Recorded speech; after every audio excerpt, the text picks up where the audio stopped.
E retomo aqui uma observação feita há pouco tempo por uma agência conhecida que diz: não pode haver um devedor irresponsável sem que exista um outro irresponsável que tenha pensado fazer um bom negócio à conta de emprestar a juros ao primeiro.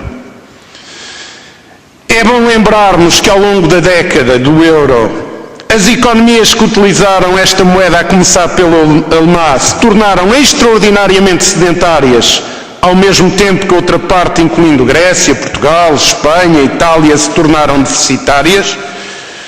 E isto aconteceu porque o desenho de quem tinha poder era este. A integração foi desenhada neste sentido.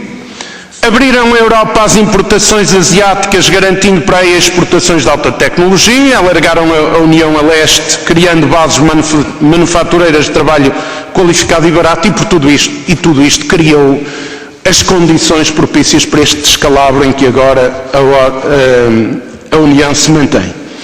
Direi que, vistas as voltas que o dinheiro dá, os resgastes das periferias mais não são do que um saco organizado dos acionistas dos bancos alemães e outros, isto é, dos verdadeiros irresponsáveis que não se cansam em apontar o dedo para a irresponsabilidade alheia.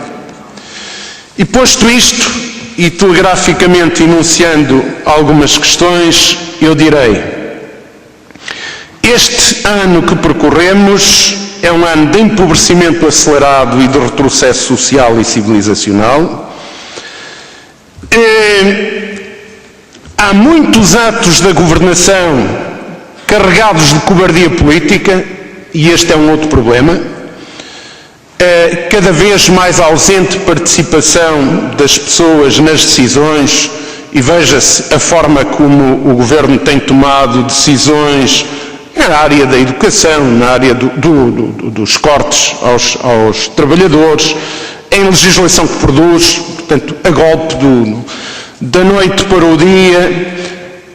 Nós sabemos todos que a democracia dá trabalho, dá chatice, mas não há possibilidade de sairmos de uma situação difícil sem mobilização e responsabilização das representações na sociedade. Queria também colocar em relevo, ainda do ponto de vista político, uma outra questão. Nós temos um ano de vida numa situação que o país se apresenta sob ocupação. Nós temos um governo interno e um governo externo. O conteúdo do memorando da Troika foi desastrosamente transformado em interesse nacional. E eu digo desastrosamente porque os nossos governantes assumem-no como tal.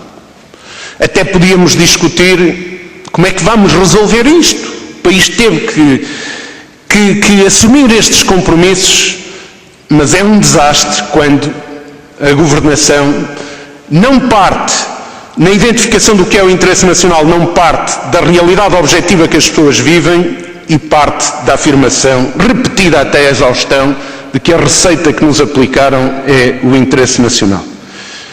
Ganhou força o poder, eu diria a soberania imposta por alguns em nome da Europa, e o governo interno credencia todos os dias perda de soberania no plano nacional.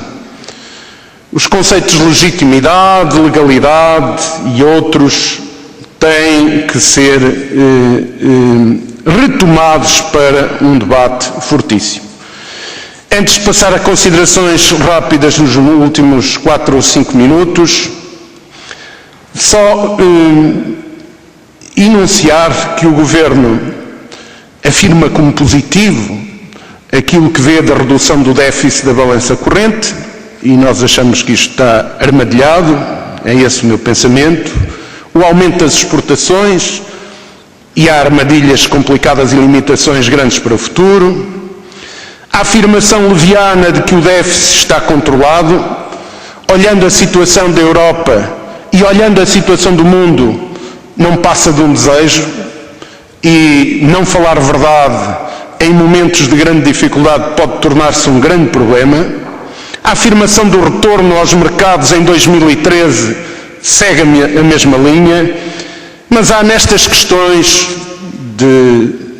onde entra mais a contabilização dos euros,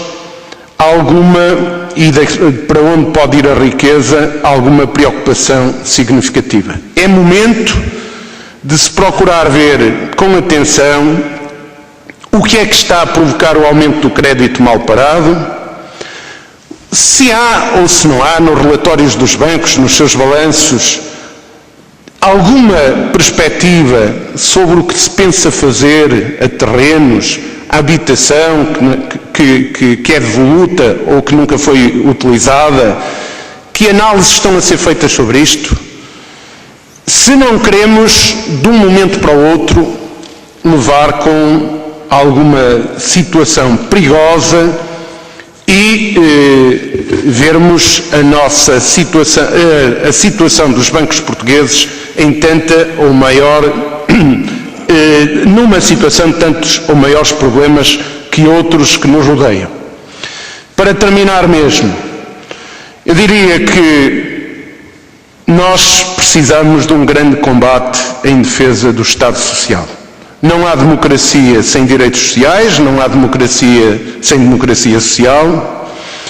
Todos sabemos qual é a origem do Estado Social, o seu compromisso situado no Estado e no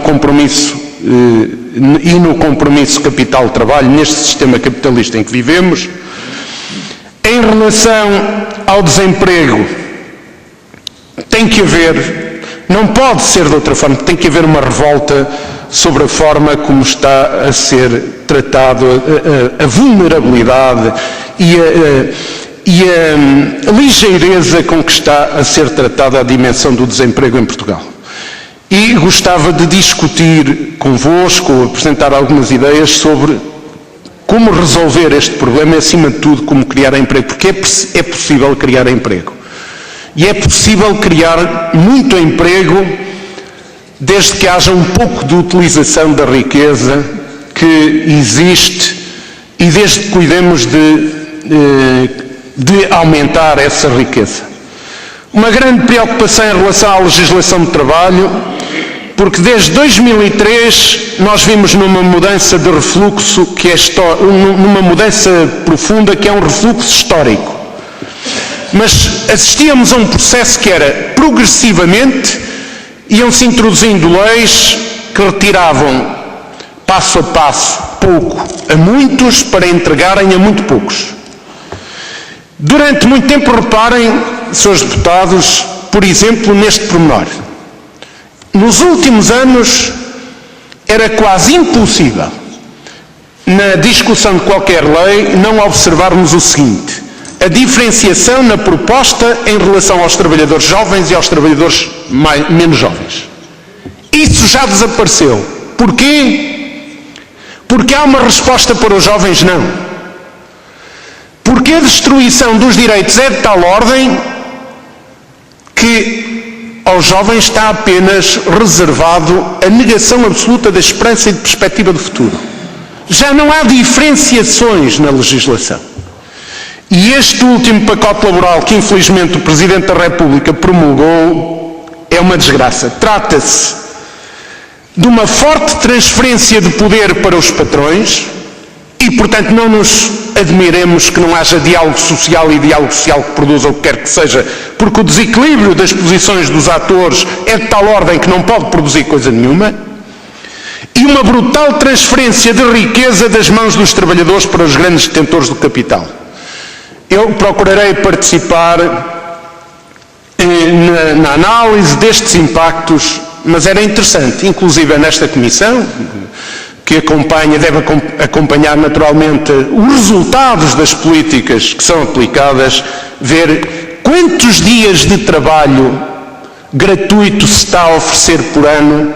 Não é, a grande parte dos empresários não vão beneficiar disso, os pequenos empresários, mas aos grandes grupos. Quantos dias de trabalho? Quanta redução dos custos de trabalho está a ser oferecida? É um escândalo. São dezenas e dezenas de dias de trabalho por ano, tudo isto para além do corte dos salários, etc. Termino mesmo com a referência, e peço perdão pelo alongamento, que que me preocupa muito a situação da Segurança Social pela quebra de receitas e pelo não cuidar do seu financiamento e, acima de tudo, porque está em curso o desenvolvimento de um processo que leva as pessoas a não acreditarem na Segurança Social. E no momento em que a sociedade portuguesa não acreditar no sistema, não há possibilidade de defesa do sistema. E isto está a ser feito de forma muito objetiva, muito rápida e muito perigosa. O mesmo em relação à saúde, sendo que aí há um relatório recente do Observatório, como é que se designa, do Observatório da Saúde, que apresentou o relatório de primavera de 2012, que chama a atenção para um aspecto fundamental. Não fiquemos a discutir a saúde apenas no acerto de contas e se os cortes aqui e ali dão. Não, a saúde é daquelas matérias que é preciso, é daqueles conteúdos que é preciso discutir, em particular o que são os efeitos na vida das pessoas. Com a certeza de uma coisa, os direitos sociais custam dinheiro. É inquestionável. Mas os direitos sociais valem, como a democracia vale, o investimento que se faz nela. Muito obrigado.